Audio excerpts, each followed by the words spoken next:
Segunda parte de Retas Brasil, Rabino Shmuel. Segunda parte da Parashat Shoftim, Devarim, Deuteronômio, capítulo 17, a partir do versículo 14. Quando entrares na terra que o Eterno teu Deus está te dando, irás herdá-la, irás habitar nela.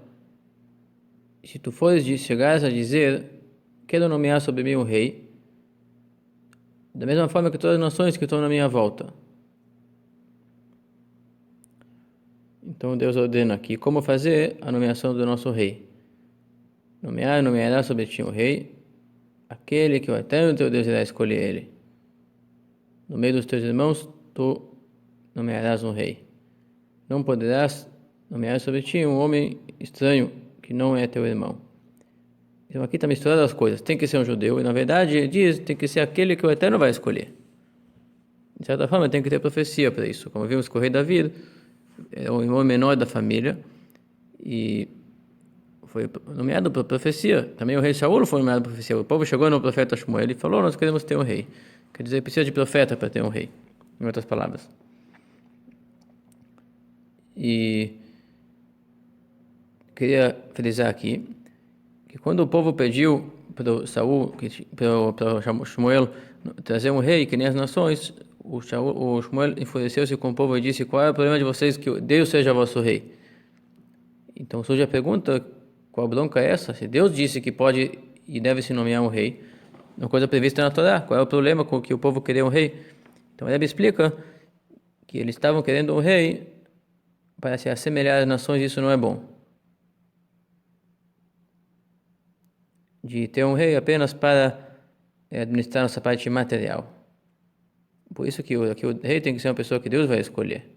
E adiante vamos ver a sua conduta, que tem que ser totalmente espiritualizada, porque o rei de Israel não é um rei para batalhas e administração apenas.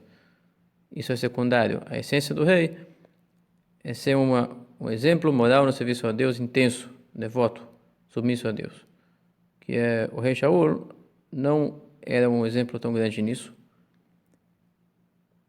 Como vamos ver adiante, que ele chegou a não obedecer totalmente a uma ordem de profeta. E por isso foi retirado dele a realeza, e foi para Davi, que foi muito submisso.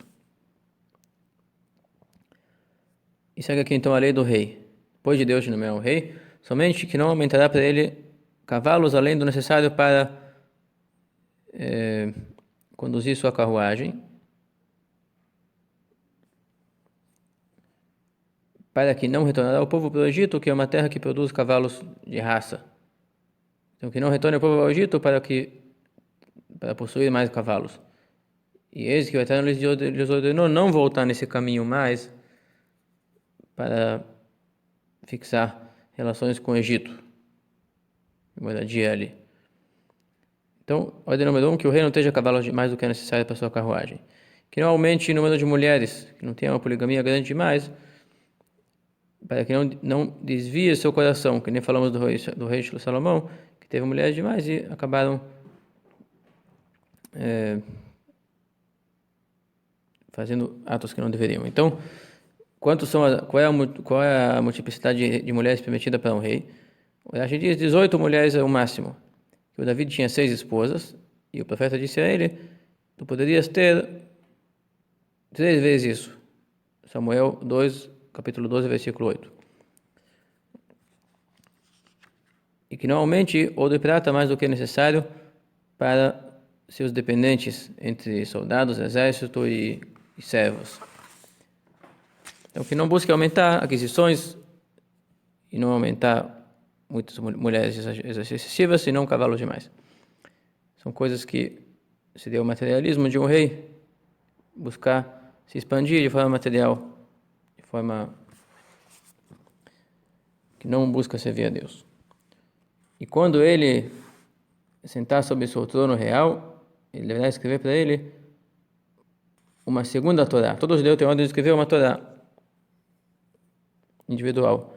E aqui ele deve escrever para ele, diz aqui, mais 2 Torot.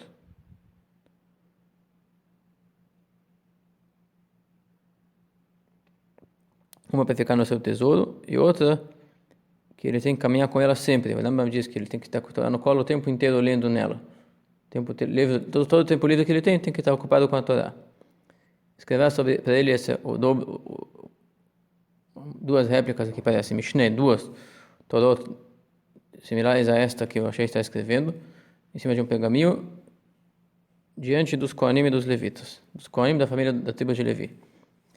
E essa tarefa permanecerá com ele, e ele deve ler nele todos os dias de sua vida, para que ele aprenda a temer do Eterno, seu Deus, e cuidar todas as palavras dessa Torá e esses decretos e os praticar. Para que o seu coração não se enalteça, não se torne orgulhoso, mais do que seus irmãos, que o reino não pode pisotear em cima dos judeus, seus irmãos, que não seja uma coisa útil. Não pode buscar, se achar que ele é importante de uma forma incompreensível. Cada um tem o seu papel. Ele tem um papel importante, mas isso não torna ele capaz de reduzir os outros.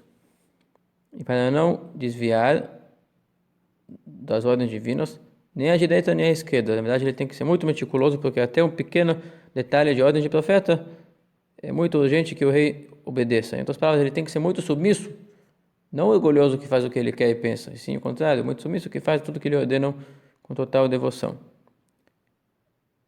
Para que ele possa estender os seus dias como rei, estender seus dias longos na soberania, ele e seus filhos no meio do povo de Israel.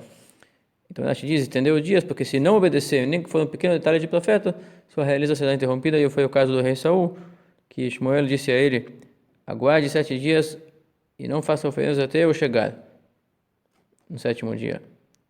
E quando Shmuel atrasou até o último momento para chegar, o Saul perdeu a paciência e fez a oferenda antes da hora, e por causa disso, Shmuel, que chegou logo depois, disse, agora tu fez uma tolice, tua realeza não permanecerá, tu não ficará na soberania.